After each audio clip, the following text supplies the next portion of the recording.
I lost my dearest wife about 2 months before the convention started. It was cancer. We had been married for 14 years, and she was only 47. She was my greatest partner in Jehovah's service, so this left me with a gaping hole.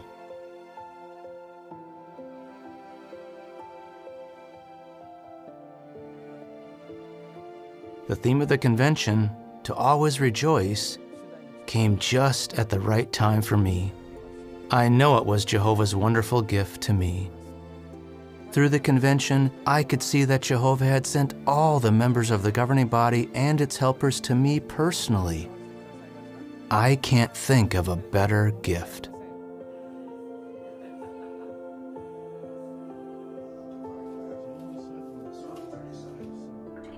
I really enjoyed the audio description because I am someone who is legally blind, and the audio description just opened up a whole new world for me. Ben walks out of the room as his co-workers shake their heads.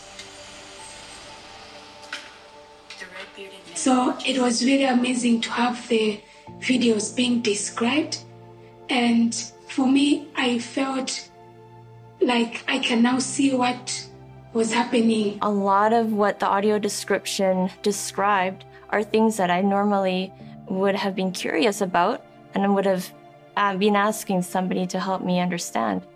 I had tears in my eyes knowing that the governing body loves us this much. While I've been careful to spare you as much as possible of the 19-minute concluding video from the first part of the annual meeting, I did also just want to show you those 2 minutes because it perfectly demonstrates the emotional manipulation in Jehovah's Witness propaganda. I've talked about it many times before on this channel. There's utility in this, in having the tear-jerking, heart-tugging testimonials. This will help Jehovah's Witnesses who would otherwise be put off by the fakeness and lack of naturalness of the governing body. They'll be sitting through all of that. They'll be sitting through Tony Morris slurring and Stephen Lett gesticulating and Kenneth Cook nearly having an aneurysm. They'll be sitting through all of that thinking, there's going to be some stories here. There's going to be some testimonials from my brothers and sisters around the world. And they're going to be really compelling. And for the most part, they will be compelling because that's where you get the sincerity. When these sisters towards the end, I should say ladies really, because I don't think they identify as my sisters and I don't consider them my sisters. But when these ladies are talking about the fact that they appreciate the audio descriptions, so the organization has put in audio that describes what's happening when there isn't any speech in the videos. Yes, very helpful for people who are blind or who have partial eyesight for whatever reason. But ultimately, it's all intended to manipulate. It's not doing them any favors. Whether you're talking about audio descriptions, whether you're talking about Braille, whether you're talking about sign language, whether you're talking about hundreds of languages, many of them for very small communities of only maybe a few thousand or a few hundred speakers, it's not to really help those people, it's to bring in converts and to keep existing converts loyal to the leadership.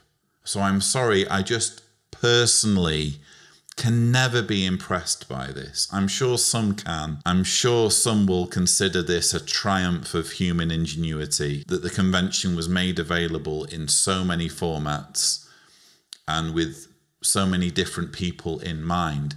No, it was intended to manipulate them and control them and increase a cult's influence in people's lives. So no, as much as I feel for these ladies, and particularly the lady who's welling up on camera, all I'm really feeling is pity for their plight. I'm certainly not impressed at the overt efforts to exploit a personal tragedy to push through this cult narrative. And that's what we saw in the story of the gentleman from, I think, Korea, who describes losing his wife to cancer. It was a tragedy. I wish it hadn't happened. No one deserves to die like that. It's especially tragic when it's your wife. I haven't experienced that personally, but I've heard that losing your mate is one of the most tragic things you can go through in life, and one of the most painful and hurtful and traumatizing. If I could have stopped this from happening in any way, shape, or form, I would have. I feel genuinely for this man, but what does it have to do with the convention? What does it really have to do with Jehovah's Witnesses? It has the most tenuous of links. They say, the always rejoice theme. That was apparently relevant, something that this man could latch onto and that gave him comfort. The fact that it was about rejoicing when he just lost his... No, come on. What you're doing is taking a man's tragedy and using an emotional experience with the soft piano music. You're blatantly manipulating and coercing people. This is shameful. I'm ashamed to have ever had any association with an organization that uses the grieving process in this way, uses bereavement in this way, uses this man in this way. Goodness knows what he'll think if he ever wakes up and looks back at this and sees how his grief and his loss and his pain has been used to further a cult's narrative.